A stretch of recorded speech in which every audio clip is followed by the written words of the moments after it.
Today we're going to take a little deeper dive into the pre-workout nutrition, okay? So the goals of your pre-workout meal, okay?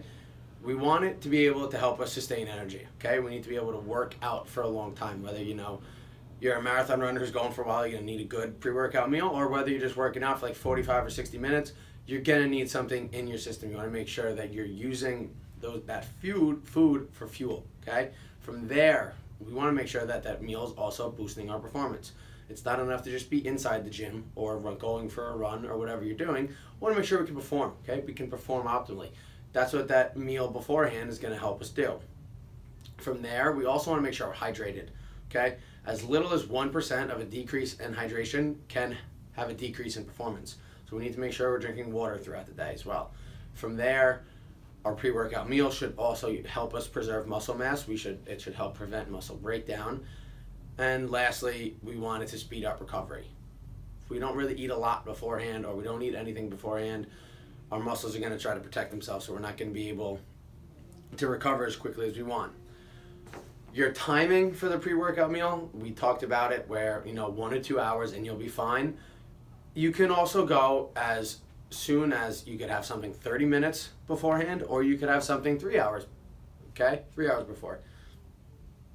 The little couple rules with that is, the further you are from that workout, the larger your meal can be. You need it to sustain over that whole, if you're eating 3 hours beforehand, you have an hour-long workout, you need food to be able to sustain for 4 hours. So that means you're going to have a nice meal that's going to make up protein, carbs, fats, vegetables, and you're going to be hydrated. Remember, we talked about the portion sizes: 1 to 2 palms, 1 to 2 fists, 1 to 2 cupped handfuls for carbs, and then our thumbs, okay? 1 or 2 at every meal. And then once you start figuring it out, you might need more carbs and more fat, or you might be a person that needs more fat than more carbs. That's where the food log comes into play.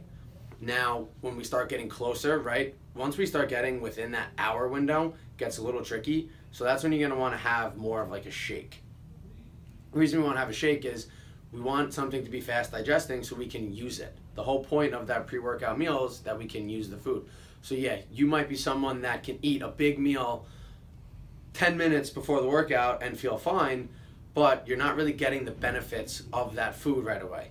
That's actually going to go a little longer, and now that feeding process is going to go into our post-workout area, and then sometimes we eat too close.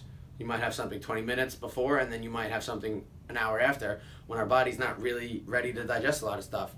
So when you start getting close to that workout, even if you can do it, try to avoid it and have that shake, right? Blend up some vegetables, blend up some fruit, get it in there, drink it 30 to 60 minutes before. You just want to make sure that you're able to use that food as fuel. Those are little tips into that pre-workout feeding window. Don't overcomplicate it. Keep the meals as whole as possible. We want to eat real food. If you get closer, you're in a pinch, have a shake, have a little snack. Don't overeat, because then what's going to happen is you're going to start overeating too much throughout the day, because then your eating becomes too much on top of each other. All right? So go ahead, start planning out those meals, start planning out your gym time, and have some fun.